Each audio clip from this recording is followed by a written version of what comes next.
Try again. Hello, everyone. Welcome to the next episode of Paddle and Flow. We've been on a bit of a break, Nicola, for a few weeks. We have Christmas, bugs, weather. Yeah, it's been mental. The flu, we both had it. Well, I had it bad. Did you have it bad? I fought it mostly and didn't know it wasn't as bad as you and everyone else that I've spoken to. Yeah. Yeah. It's been this really horrible flu thing going around after Christmas. I thought I'd survived it. And then the child, the problem with children is they go into nursery and they lick everything. They lick the toys, they lick each other, they just lick everything. And then they become home unwell. So, I had it, you've had it, we've had Christmas. We had a backlog of episodes that we have well and truly exhausted. Yep. And I've obviously had exams from university and things, so it's not been the time for recording podcasts. But we're back. We're back. Ta-da! Episode 9 or 7 or whatever. 8. 8. Is it 8? Paddle and plans. Yes, paddles and plans. Paddles and plans. So since we last spoke, we've obviously had Christmas. We've had big storms. Where do you want to start on the paddles? Where do you want to start? Chronological order. Okay, at the beginning. Boxing Day for me. Boxing Day for you? Yeah. 27th for me? Yeah, we went out together on the 27th. Yeah. That actually, Boxing Day was sea, flat, no light, dull, uneventful, probably quite nice. But the 27th was a bit more worth talking about. So, we, before we were rudely interrupted by a mechanical fault, which was user error. I've been using the wrong batteries in my camera. I've been using a battery for my old camera, which you can see Nicola on, not my new camera, which uses a different battery type. We've solved that problem. That explains why it keeps running out of battery randomly. So, Boxing Day, you went out. You said it was a bit dull. Light was a bit rubbish.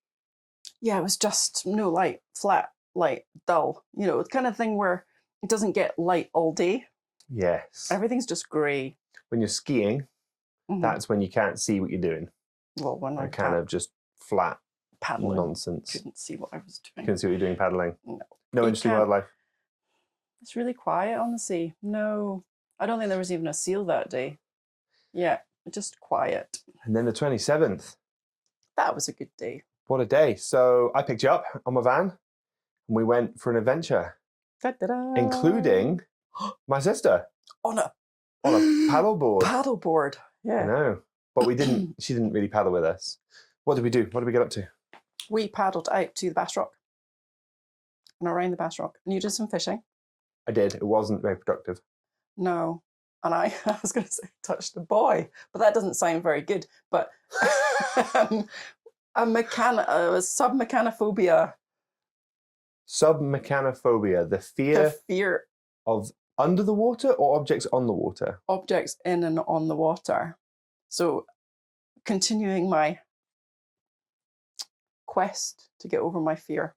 Yeah, I went over to see the boy, which is huge. Which I believe is new. It is new. I think it was bigger than the last time I saw it. It's much bigger. And I heard, interestingly this week, that there's reports of that buoy being removed. So the buoy we're talking about is the North Cardinal marker at the South Cars Beacon. We had a huge discussion about this on the day, didn't we?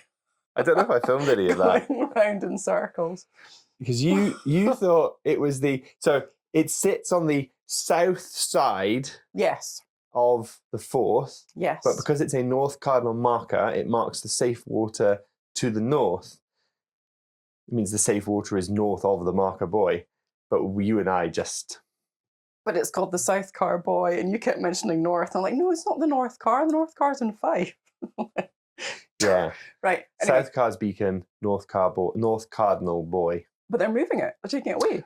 That's what I heard. I don't know if they will, but it's there so that ships passing between the Bass Rock and the mainland avoid the reef that comes out at Seacliff, because the Cars, which is the rock formation that comes out at Seacliff, is pretty shallow. I mean, 10 meters, and then it drops to sort of 20-ish, 30-ish meters. So there is a 30-meter channel depth that goes between the Bass Rock and the mainland.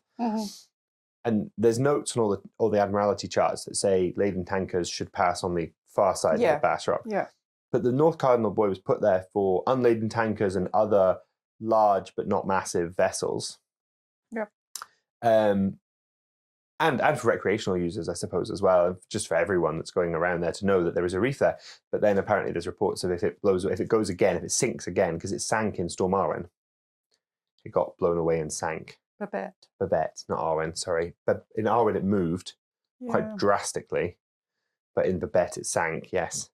So in Storm Babette, which was this time last year, no, October last year. Yeah. October 23. Yeah. So 25 now. It sank and they replaced it, which is why the buoy that you touched, which is quite exciting. Well, it is actually, because I wouldn't have gone anywhere near it before. Yeah. But it's much bigger. I'm sure the last one was plastic. I can't remember. Well, I fished next to the next one. Yeah. So I did some really good fishing smaller. and had a bit of seaweed in between my lens and the lens case. Okay. So you couldn't actually see anything because there was this tiny, tiny bit of seaweed. Really annoying. This was years ago. This was maybe 3 or 4 years. This was before Ezra was born. Right. And Ezra's 3.5. So it was a while ago. But yeah, it definitely is bigger when we got up to it. Well, you said, when I was sitting next to it, I looked tiny and it looked tiny. Huge, which I'm glad I didn't know at the time. Yeah, and I didn't come that close because you were in a speedy boat. And I actually have to say that day, I know we've not really explained the whole paddle yet, but that day I felt like my boat was heavy. I don't know if it was me. We'll come on to that. So we went down to Seacliff. So Seacliff Beach is a gorgeous beach. It's maybe half a mile long. Yeah. On the east coast here in Scotland. It's got a cliff that you kind of drive down. You kind of drive down the cliff to get into it. And what I love about it is it's not got a high roof barrier. Mm-hmm. And it's normally, in the winter, pretty empty. In the summer, on the other hand, since COVID. Oh, really? Yeah, before COVID, you used to go there and there was hardly anyone there. Post-COVID, it's heaving. Right. Beautiful beach. Really nice to launch from because it's a short walk from the car park to the launch spot. It's a really flat beach, brilliant for surfing. Really good beach for surfing. Yeah. Not surfing, standing up surfing, kayak surfing. Yeah, right. We'll move on from I got completely trashed at Seacliff surfing. Did you? Yeah, and really, really big waves. Naive. Well, that's a different story. Were you chasing boys this time? No, I wasn't chasing boys. No, I decided I would... Well, it was really big. It was like probably 10, 15 feet. Standing on the cliff, looking down at the beach, thinking, oh, those waves at the back, the green waves look gorgeous. I said to the person I was with, do you reckon I can surf the green waves at the back? Yeah, if you can get out through the break. Oh. Anyway, story for a different day. I didn't get out through the break. Anyway. Well, the day we went was pretty flat. There was a lump, but a bit of a lump. And my sister got set up with the paddleboard. She went out. She's not paddleboarded before. So it was a bit risky letting her just wander off on her own. But there was no wind. Oh, no, she had paddleboarded. She did say she'd been out maybe once. But that's pretty much not, right? But she took the paddleboard and she went out and she was fine. She had a way of contacting help. She's quite strong, so she wasn't so worried about her, but she had a PFD on. She was safe. She was in a 5 mil wetsuit. It was pretty cold for a 5 mil wetsuit, but she said she didn't get cold. So, and we went. We went out, and it was gorgeous. It really was lovely. So we should say that the Bass Rock is crack on because I big. Can't remember anything about the Bass Rock. Oh, it's about a mile. It's about a mile off Seacliff Beach. It is a mile. Yeah, big lump of rock. It's quite an interesting feature because it changes the depth around the rock changes, and that obviously affects when the tide's coming in and out. Like the channel between the rock and the shore can be quite interesting. So it's a volcanic plug. It is. And it's just this big piece of igneous rock that rises up out the sea. And it's massive. It's over 100 feet, isn't it? I'm not very good with sizes, huge. but yeah, very big, too big for me. Yeah, so you say there's that channel, and the current can really pick up through that channel. I'm aware of sort of reports, and I think it's North Berwick Lifeboat used to. I imagine they don't do it anymore as the days have moved on from the old days of throwing people in the water. But one of the things they used to do to demonstrate the currents was they used to ask people to swim just at the very short distance there. But because the current's so fast, you end up getting pulled down. I think there was a Saving Lives at Sea episode where someone had come off their paddleboard at North Berwick, and they were drifting. They put an anchor down to stop themselves drifting, which was a really clever idea. Yeah. But if they hadn't done that, I believe they were drifting down. It was in the most recent series of BBC Saving Lives at Sea, last episode of the most recent series. Just interesting, it shows you how quick the current can move there.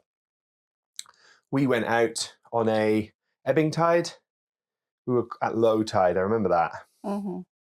I think we were trying to get there as the tide turned, but we ended up being a little bit late, mainly due to my sister, but we'll spin on from that. It was a bit stressful because I forgot one of my cameras. I forgot one of the memory cards for my cameras. My Eleanor was just useless. Oh, she wasn't useless.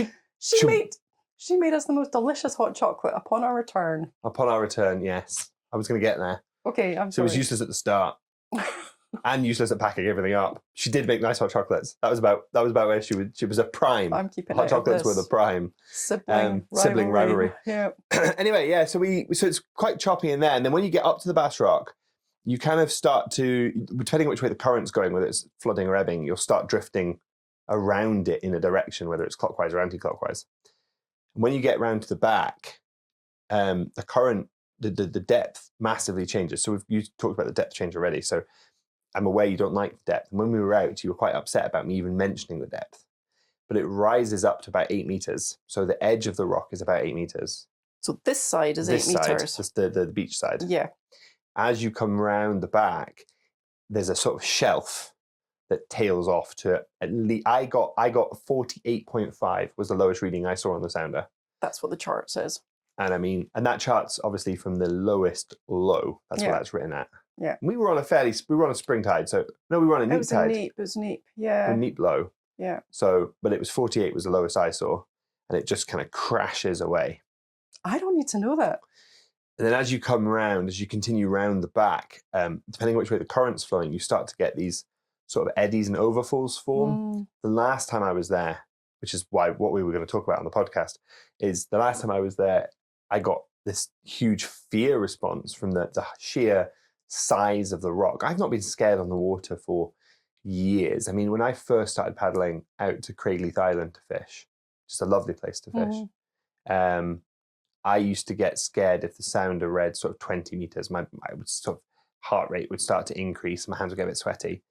But I was didn't remember really scared. If a seal popped up next to me, I've definitely bolted for sure when a seal's come up. Because I don't like seals, or I didn't used to like seals.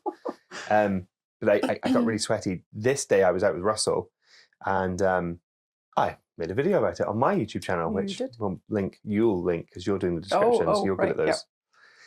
I'll leave this bit in so you can remember to do it. Thank you. We'll link it in, but I got a proper fear response, and there was just these little overfalls. They were just ripples. They weren't bad. I think we were on a spring. So I think as the tide started to pick up, those overfalls would have got a bit bigger. But the day that Russell and I were there, it was gorgeous sun, flat calm, pretty hot. It was April, and the sun just moved around. As we paddled around, the sun just got blocked out by the size of the rock, and that, like the darkness, it was like being plunged into darkness. Real fear. We didn't have that this time because it was pretty flat light. The light wasn't amazing. It wasn't sort of big bright light into darkness. The light was just kind of that winter sun. There was a shadow though. I think the other thing about it, when you get around the far side, especially the far corner, the northeastern corner, is that's where it's open to open sea, and that combination of incoming swell, if there is any, is going to come off onto that corner, and the flow of the current can make it quite interesting. Yeah. when we were there was a little bit of swell. It was just a little sort of rise and fall. There wasn't really a lot, was there? No. That's where I wanted to fish. That's where so again, there's another big little structure. And I think this is when you said to me that fishing was, you say you didn't realize fishing was so technical. Yeah. And Off you thought it was go. just out and in, fish magically appear. No, you've got to find the spots. And when I was out there with Russell in the summer, I'd found this brilliant spot that looked like it was loaded with fish, but because I was so scared, I couldn't take my hands off a paddle. Right. Because as soon as you take your hands off the paddle, you're at the mercy of the sea. Whereas, when you've got your hands and your paddle in your hands, at least you feel like you can do something. Mm-hmm. The day Russell and I were there, it was flat, calm, and gorgeous. There was no reason to be scared. The day you and I were there you and I were much, much rougher. The conditions were not nearly as nice. Well, it was interesting because it was an offshore wind. And I think we must have been in the shelter of the land for quite a way. And as soon as we got towards the Bass Rock, the wind just picked up out of nowhere. So you were fishing and I went right over to the rock, because the other thing about it being winter was there are much fewer birds than in the summer, because in the summer it's home to 150,000 northern gannets. Well done. Thank you. It's the world's largest colony. So being winter, you can get right up close to the rock, which is not what you want to do because you're scared. But for me, I sat and there was like a little channel, which I didn't know was there, because usually I'm more distant, keeping away from the birds. But it was blowing a hoolie. I decided not to go through the channel because I was probably going to end up doing something daft. Yeah. And it stayed like that all the way around the rock. When you got round the far side, there was a bit of shelter, but it was blowing a hoolie. At one point, when we came around to the sort of eastern side, because we paddled around it clockwise, didn't we? Mm-hmm. Well, depends which way you're looking at it. So we paddled around it clockwise. Yeah. And we got around to that eastern side, and I was struggling to push my boat through the wind that was must have been getting forked and picking up speed as it hit the rock. And I was really struggling when I lost that lure, which was a new lure, which was very annoying. Yeah. But when you were looking at the seal. Yes. Yeah, and we came out of near where the caves are, around behind the lighthouse. Mm-hmm. And then as soon as we kind of moved away from the rock again, the wind dropped. Because I thought we were going to be in for a mile of headwind. Yeah. But it disappeared again. I really thought. I was actually worried that we were going to have. That was going to be a hard paddle home. Yeah. My back is better, but it's still not sorted. But no, you're right. We came around the back of the rock. I got over my fear again. Actually, I felt much better. But I couldn't have my back to the rock. That's interesting. I had to fish looking at the rock. I couldn't sit the other way. It's really interesting because I'm there thinking, right, don't think about how deep the water is. Like that's the thing that gets me. I think it's just I love the rock. I was loving just being able to get up close to it and, no birds to scare and all that kind of thing. My fear is just this rock going into like 48-meter deep water. Plunging into the abyss. Whereas it's the actual rock. The actual rock. It's just sheerly this. It's not the size it goes down. It's the way it goes up. And I don't have a fear of heights. Yeah, you're a climber. I'm a climber. I don't have a fear of heights. I do have a fear. I suppose I have a bit of a fear of open edges when I'm not roped up. Yeah. Yeah. As a climber, the height of the rock doesn't really bother me. Mm-hmm. It's not high rock. Being high doesn't bother me, but the sheer, I don't know. There's something about the vastness of it. I think I feel very small, and I don't think I like feeling. Do you know what? You go from thinking, oh yeah, I'm a human on this planet, and I'm not tall, I'm not short, I'm sort of definition of average height. So I never feel small. Holy moly. You feel tiny next to that thing. It's just so, I think that's the problem. It's just the sheer volume of rock. It just, it's just massive. It's just huge. It's gorgeous though. It's gorgeous, gorgeous rock. I mean, it's very primordial. Yeah, it felt quite, what's the word? Come back to me in half an hour and I'll have the word.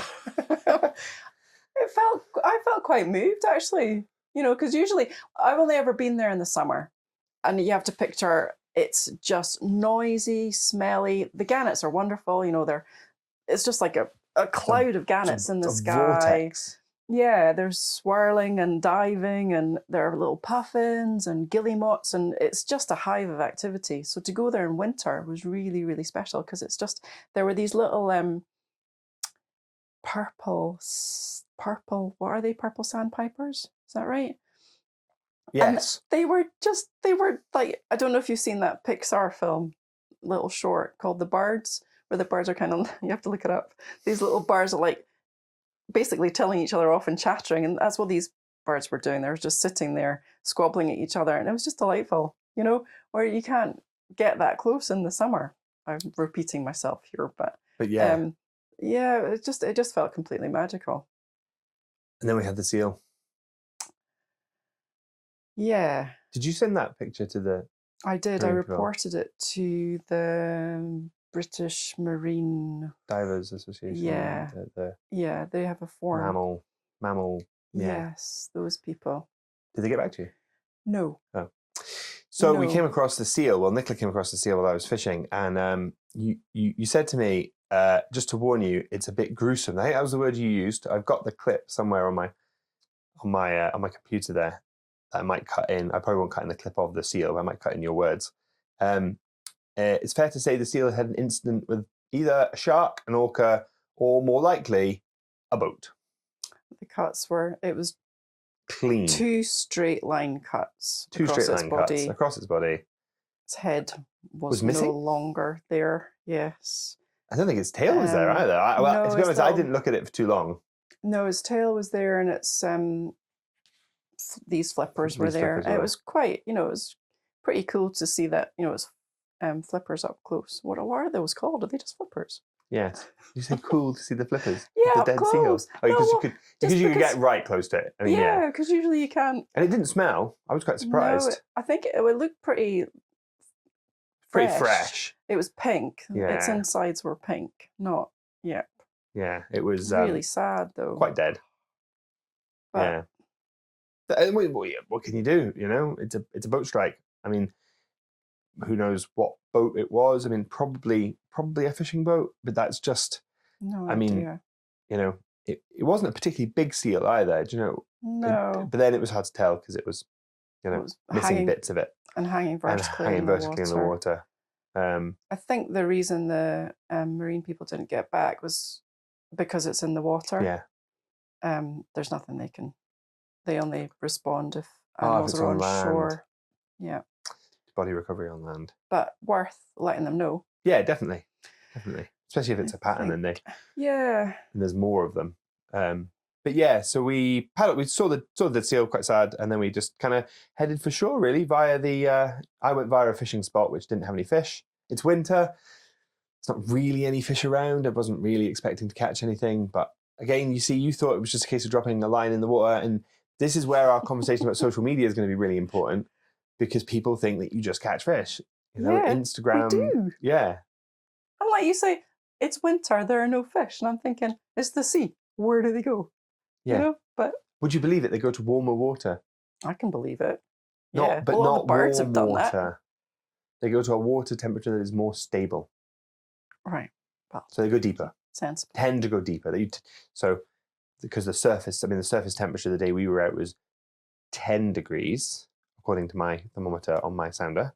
The surface temperature on the day you and I went out last week was 6 degrees. Yeah. But that's a separate paddle. By the boy. Yep. Which we've covered on. Touch the boy. Very exciting. Yeah. Not inappropriate. Sorry, I couldn't resist. It presented itself. And then back to shore, where we found Eleanor, who had been on her own adventure. Yeah. Well, she had, because she went further than you thought she might. She went a lot further than I thought she might. Yeah. And bearing in mind, there was a very slight offshore wind. So a paddleboard in an offshore wind is always a bit risky. Mm-hmm. But she was in a sheltered bay, and the wind wasn't that strong on the inside. As you said, when we were out deep, we thought it was really strong. It was. But actually, and by this point, I already knew that she'd gone offshore because she'd phoned me. She'd gone in before we'd even started going around the bass, so I wasn't worried about it. And we knew we only had the weather window till about 2 o'clock. I don't know if you remember that. Was that day? Maybe that was a different day. I Um, remember having a smallish weather window. Maybe it was light. Maybe it was a light window it was rather than a weather probably window. light. Yeah. And we started paddling back in. We got in, and Eleanor had drifted a little bit further than she'd expected, it's fair to say. She'd been sat on the paddleboard and just not paying attention, and realised that she'd drifted out maybe 500 metres. And she really was, not quite 500 metres, 400 metres. She really was trying to stay less than 50 metres from shore, just doing laps of the shore. And she'd just been dangling her feet in the water, not paying attention to the world. I can tell you exactly what she was doing. Airheaded sister sat there, but she had she got back in. She said it wasn't difficult to paddle in, so she obviously was fine. Yeah. Yeah, it was fine, close to shore. But yeah, and she made us, as you said earlier, hot chocolates. That's a standard now. I think I've come to expect. Yeah, I was delicious. They were good. They were good.